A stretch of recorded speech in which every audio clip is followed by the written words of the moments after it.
राधे राधे। परमात्मा प्राप्ति के लिए साधना के दो मार्ग बताए जाते हैं।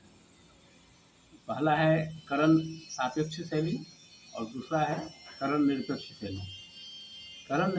करण सापेक्ष शैली में अंतःकरण का सहारा लिया जाता है, जैसे मन और बुद्धि का।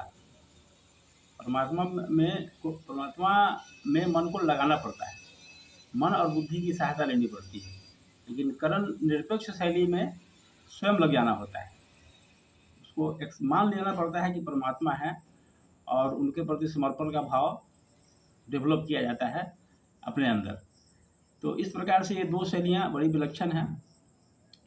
ये करण सापेक्ष शैली को हम कह सकते हैं कि यह एक प्रकार का बिगिनर्स ग्रामर है, जो अभ्यास किया जाता है। मन के सहारे, बुद्धि के सहारे परमात्मा में मन को लगाने का अभ्यास किया जाता है। लेकिन जो करण निरपेक्ष शैली है, उसमें मन को न लगा करके स्वयं लग जाना पड़ता है। जैसे युद्ध क्षेत्र में अर्जुन ने इसी करण निरपेक्ष शैली का उपयोग किया था कि वह स्वयं परमात्मा में लग गया, न मन को लगाया न बुद्धि को लगाया, स्वयं कि आप जो कहिए वही हम करें। करिष्ये वचनम तव, यही स्थिति होती है करण निरपेक्ष शैली की। और करण सापेक्ष शैली में मन को लगाना पड़ता है। इससे सिद्धियों की प्राप्ति तो होती है, लेकिन परमात्मा की प्राप्ति सीधे सीधे नहीं होती है। करण निरपेक्ष शैली में सीधे परमात्मा की प्राप्ति होती है। मन लगे न लगे, आप स्वयं को लगा दीजिए। ये दो बड़ी विशिष्ट हैं।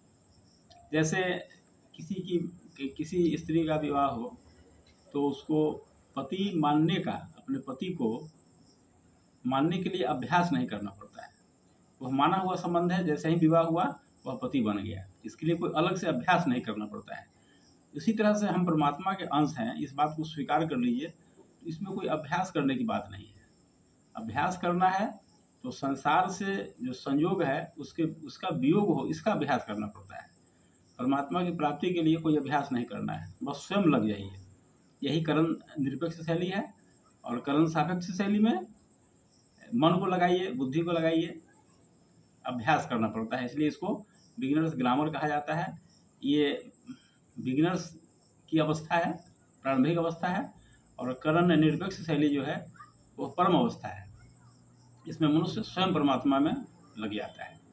ये दोनों शैलियाँ बड़ी विशिष्ट हैं और हमें प्रयास करना चाहिए कि हम करण निरपेक्ष शैली को अपनावें। इसमें करना कुछ नहीं है, बस एक्सेप्ट कर लेना है कि हम परमात्मा के हैं।